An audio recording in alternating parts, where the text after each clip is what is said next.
How am I doing? I got the feds all over me, I got a boss who's a paranoid wreck, and I got a guy above me in the food chain with a brain like an overcooked artichoke. Things are great. Out of the three main and possibly only significant people within the Pegorino crime syndicate, Ray Boccino appeared to be the most well-connected and established, having his own restaurant as a front for his own criminal operations, serving as the representative between the Pegorinos and what remained of the Irish mob within the main story, and then in the Lost and Damned DLC we get to see the true reach of his power. First working privately to sell weapons to the Alderney chapter of the Lost, and then sending Johnny to steal some diamonds that were smuggled within the city. Diamonds he couldn't be seen anywhere near due to their affiliation with the Ancelottis. Now these events alone could build a solid outlining of Ray and his doings. He has eyes and ears seemingly everywhere. He's known well enough outside of the Pegorino operations, and thanks to the waves of men he threw at Johnny during Johnny's betrayal, we can assume he had more men at his disposal than Pegorino ever really did. It all begs the question of why. Why, despite everything that was seemingly at Ray's disposal, and the accusations of Jimmy of Ray being such a greedy and selfish person, did Ray never take over operations himself? Why didn't he ever rise to the position of what he perceived as done and take charge of everything? Could it really have been as simple as him buying into the idea of this all being a family of theirs and it being legitimate? Loyalty over everything? Was he all about saving face and just waiting for the right opportunity, or was it a mixture of timing, the desire to be seen as legitimate, and taking over in a way that would still manage to save face? Well, the only way to really answer those questions is like with any of these videos, to go back and start with Ray's origins. Boss, salve. Get up! I'm sorry, boss. This guy's everywhere like a friggin' cockroach or something, huh? In a good way. Boss, I got you this because I care. You boys have fun.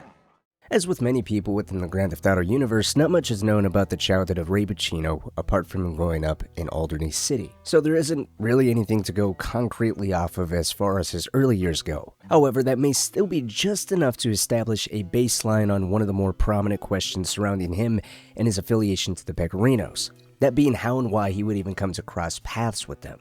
Now, I would be lying if I said everything I'm about to say is 100% set in stone. Rather, it's a bit of an educated guess pieced together from us knowing that he grew up here and knowing Jimmy's father and later Jimmy himself would go on to take charge of a criminal organization that at least outwardly appeared to be a legitimate mob family. A family that would have appeared to be all that more serious and powerful for a young impressionable kid who wouldn't have known any better. And perhaps that's where much of his loyalty to Pegorino originates from, because if we look at Ray's police record, it states his place of birth as West Dykes, Alderney, which would have been the heart and center of Pegorino's operations, as that's exactly where his house is during the events of Grand Theft Auto 4.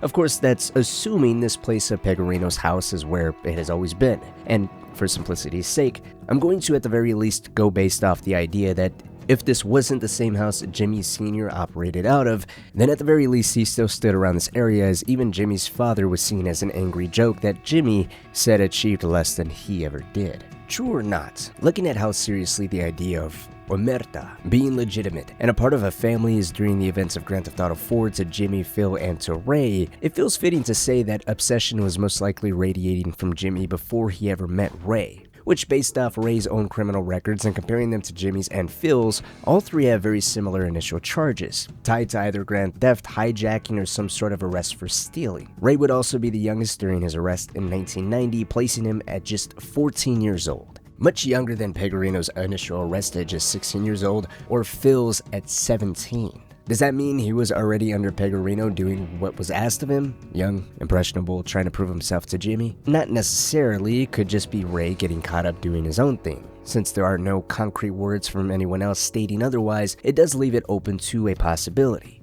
Although all three having similar charges, Ray growing up within Pegorino's territory and knowing he was operating more as a low-level gang leader with the outward appearance of a mob family, it would go on to explain a lot, particularly the need we later see him having of being forgiven by Pegorino. Hey, Tone.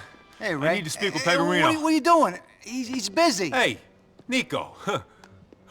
Boss, salve. Get up. I'm sorry, boss. This guy's everywhere like a friggin' cockroach or something, huh? In a good way. Ray, you and me is gonna talk. The boss has got business. Yeah. Boss, I got you this because I care. You boys have fun. or attempting to get Pegorino to turn against Phil for being seen speaking to Jimmy's wife privately. This happens after privately messaging Nico to have his back in this exact meeting beforehand. These scenes double as an explanation for Jimmy and his lack of legitimacy, as Ray's disobedience and overall messiness when attempting to steal the diamonds would have called for proper punishment within the mob hierarchy. Yet Pegorino never did anything other than speak on Ray's selfish greed, explaining that is exactly why he is in charge and Ray will never make it to the level he wants to be in so badly. There doesn't appear to be a true sense of Ray being a subordinate but a peer. But again, looking at Ray and his upbringing, his birthplace in close proximity to Pegorino's territory, that origin could serve as the explanation of why Ray appeared to want Jimmy's approval and acceptance so badly. He sees a false Don, a fake family, but a legitimate boss that exposed him to the earliest idea of what that type of respect and power look like. I refrain from using the word success because that doesn't feel like an accurate word associated to the Pegorinos. Interestingly enough though, it does seem to apply more to Ray. Where's my fucking stuff? You see, Genius over here would rather get creme brulee before he dies. Hopefully you ain't so stupid. Where's my stuff? I don't know what you're talking about. Fuck you! Drusillus is a front for Ray's operations. He works as a capo within the Pegorino crime syndicate according to his own police records, which also note that he's expanding operations into Algonquin. Algonquin is the heart and center of where many of the official mob families operate. It's where all of them converge, even if their activities stretch outward into surrounding areas or cities, as Alderney is considered a separate city. Nonetheless, Algonquin is also the part of the city where the commission is located.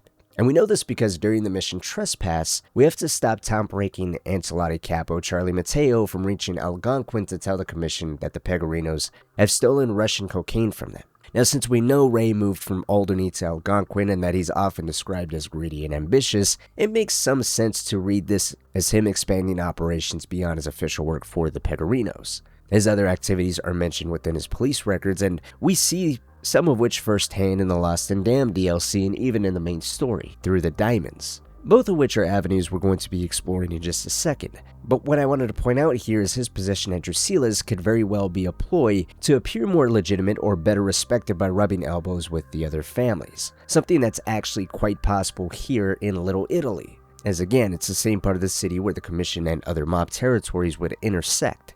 A far contrast from Alderney, where Jimmy was isolated and clinging to a fantasy version of old-school mob life. It's unfortunate we never hear Gravelli or any of the other families share their thoughts on Ray. That kind of perspective could have given us clearer insight into a potential split between Ray and Jimmy, or into whether Ray seriously hoped to become legitimate outside of Pegorino's operations, something that's never said outright, only implied through his actions and his placement at Drusillus. So there isn't definitive evidence of a betrayal, just enough groundwork and enough suspicion to make one feel quite plausible.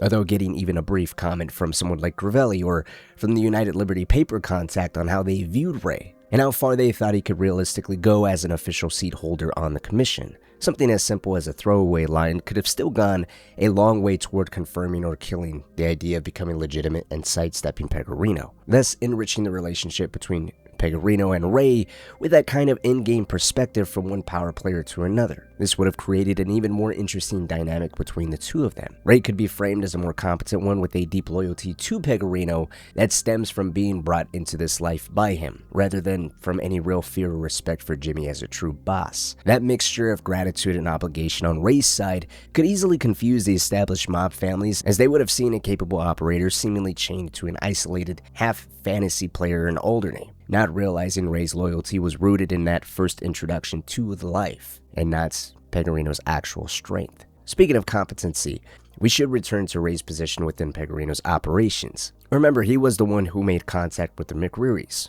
most likely through Gerald, who was looking to expand the alien Irish mob after his father's passing, and he took leadership with the intentions of restoring some of its original reach and power. Ray similarly was looking for his own opportunities to expand, possibly at the same exact time. making that connection feel less like a chance of an alliance and more like a calculated move from a man who knows he's outgrown Alderney. We also know he seized a number of waste depot facilities and ruled them brutally. According to Luca, when Ray discovered that one of his managers at a depot was holding out on profits, he flew into such a rage that he fed the man to a dump truck. Everyone there was left haunted, first by the man's screams, then by the sudden awful silence, interrupted only by the sound of his bones being crushed, and finally the pop of his skull. Considering we see his anger firsthand in The Lost and Damned, where he has Jim being tortured in Drusilla's basement while holding Johnny at gunpoint and threatening to rape and kill him, I'd say there is truth to that story. He clearly has zero tolerance for being made a fool, and is focused all about the bottom line. He's ambitious in a way that's rooted in greed, but his planning is poor, which everyone points out as the core problem with the diamond job from the start. Pegorino calls it too messy because of the diamond's ties to the Ancelottis, while Nico calls it messy because of the sheer number of people involved, when it should have been a much lower key operation. The entire diamond fiasco would be the very reason why Nico refuses to work for Ray ever again.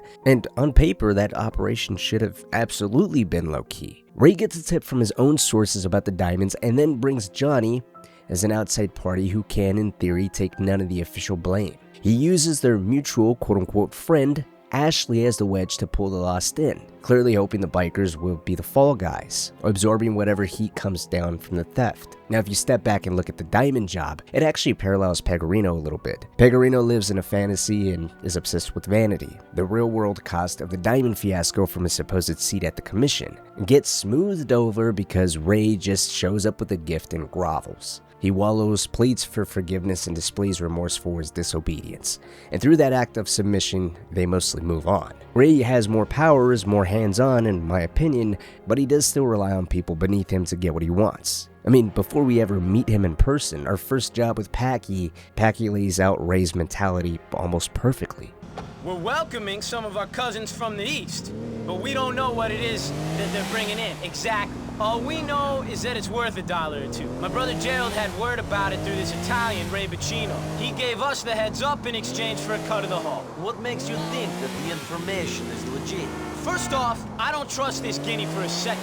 We wouldn't be working for him if our family still had the same status it did back in the day, but that's another story. Oh yeah, Ray Boccino's a slimy motherfucker. The one thing you can rely on him for is greed. I'm too small time to be worth setting up, so the one angle he can be playing is the cash one. Makes sense. Yeah, he'll probably try to give us a fraction of whatever this stuff's worth, but it'll be a fun night. Depends on what you think is fun. The position Packy held with his heist on the Triad's medication is no different than the position Johnny had on the Diamond heist.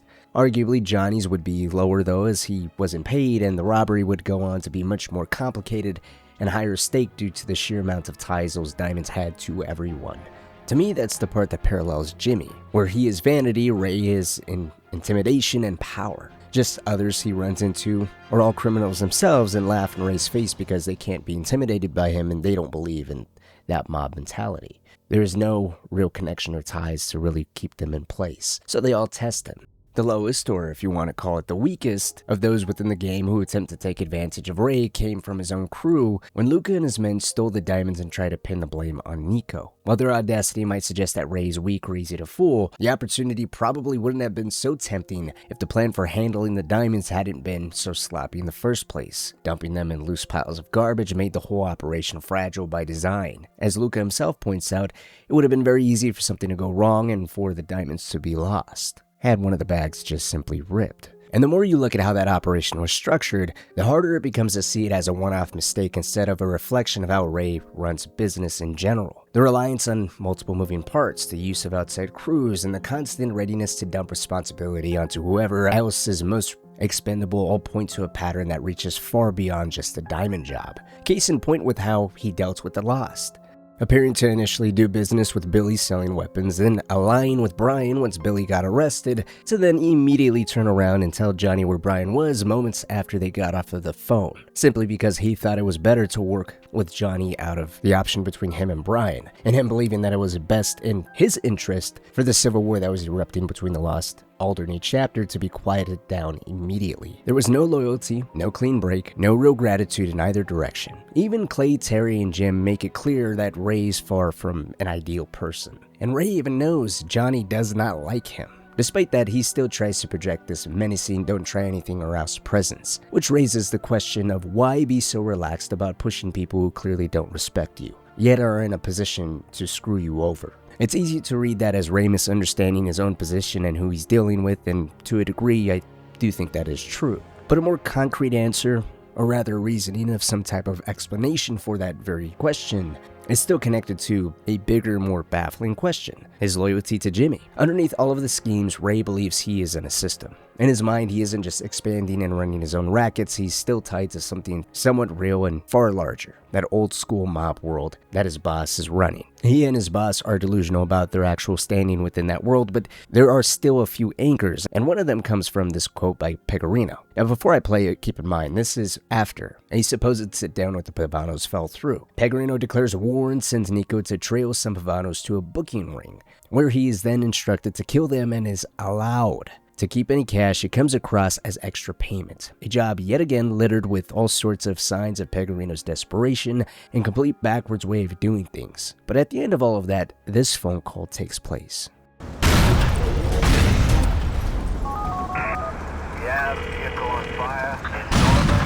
I got that stuff, Jimmy. Well done, my boy. I hope you made him suffer. Teach him that Alderney is Pegorino term. Is there a nice little haul in it for you? All right. Well, maybe you'll give me a little taste then. And something up the ladder. That's how us Italians been doing things for centuries. Good thing I'm not Italian. Everything tied to the entire Pegorino syndicate, from Jimmy's jobs, Phil's, and Ray's. Rockstar has purposely added details that may seem like they're just there for laughs, seemingly simple throwaway lines with nothing more added to them, but when you look deeper into even the most superficial stuff, it actually adds more depth to what's going on with the Pegorinos and the families within the city. Actually, the more you look into it, it points out more and more just how much of a laughingstock Jimmy really was.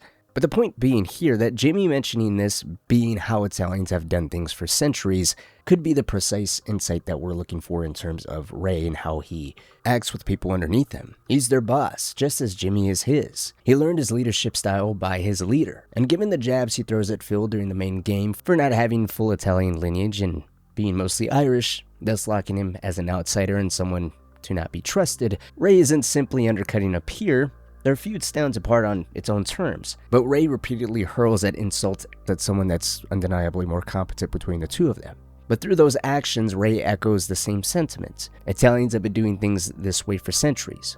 It's mentality that is there through his operations and his dealings with people around him, amplified by his greed and willingness to take advantage of anyone around him, leaves him in this vulnerable state to be taken advantage of and then reacting to the insult. So, Nicky, you and the Peg is getting close, I see. Yeah? Well, remember who made the introduction. Remember who brought you in. Don't you forget about me. Maybe you want to pass something up to me. Pay me some tribute. Ray Boccino is ultimately the main connection, and in some ways the face of the Pegorinos' most wide-reaching operations, or at least affiliated wide-reaching operations. Yet Ray also became the symbolic piece of why it all failed. Even if he wanted to expand his operations and go down doing his own thing, separate from his boss, he was still tethered to him. That genuine loyalty or desire to appear loyal in the context of whatever form of omerta they believed in, ultimately in some way, shape, or form limited his reach and his scope. Had he been less tied down by his goal of appearing loyal to Pegorino and truly pushed the boundaries as far as he could have, I think he would have been a really terrifying and threatening enemy to have. Now, Nico, of course, didn't get to experience that beyond just using Ray to track down Florian. Someone in debt to Ray turned out to be useful enough to give a location to Florian's home. But Johnny experienced it quite differently. First when Ray threw all of his men at him at the Libertonian Museum, and again at the end of the Lost and Damned DLC when he finally had enough of him and promised to kill him for his betrayal. I think he would have had so much more potential if he had just been given a little bit more of that greedy, independent, double-crossing mentality. And I think a perfect spot for such a moment would have been right before the final meeting between Ray, Phil, and Jimmy. This happens right before the mission Pest Control. When Nico is called to Pegorino's home, where he claims that they're here to discuss a war council and how they all plan to deal with the increasing presence of law enforcement on them. Now, if we go back to that text Ray sends to Nico before heading to it, instead of having him request Nico to have his back the way that he does, it would have set up a proper twist of propositioning of some sort of alliance with Nico to sever ties to Jimmy and paint him as someone who's just a ticking time bomb to be around. Dangerous to be seen with, as the police are all over him, and he was sloppy enough to not even be able to recognize that his own personal bodyguard, the man manning his own front door, was wearing a wire and became an FIB informant, pointing out that level of negligence, incompetence, and ridicule from Gravelli, who Jimmy mistakenly believed was his peer. This could have been a great opportunity to really drive home that power dynamic between Ray and Jimmy that I spoke about earlier, the one that's felt throughout their time together in the game. It also could have provided a bit of player agency here, letting you pick which side to go with. The decision could have been presented in a way similar to Playboy X and Dwayne's predicament, but with more fleshing out of Ray's greed and backstabbing nature. Of course, these videos don't deal with what ifs, but rather the stories as they actually happen. And Ray's story ends with him becoming a victim of his boss's misunderstanding and poor judgment, opting to kill him off for the simple fact of wanting to appear like he means business and is no longer a joke. The irony of dying by being loyal to a non-existent family.